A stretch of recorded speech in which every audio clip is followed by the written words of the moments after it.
Предложение правительства Коми о распространении механизма «Дальневосточная ипотека» на регионы Арктической зоны России поддержано на федеральном уровне.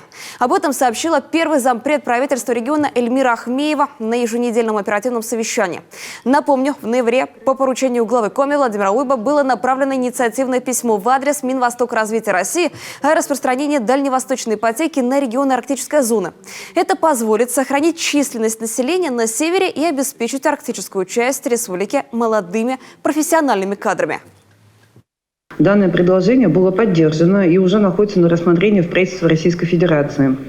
Прошу коллег из Минстроя вместе с акционерным обществом Дом РФ рассмотреть и подготовить возможные варианты такой поддержки, наиболее приемлемой для нашего региона. Участники оперативного совещания также обсудили принимаемые меры по устранению последствий недавних коммунальных аварий в Воркуте и Вуктыле, сообщает пресс-служба главы Коми.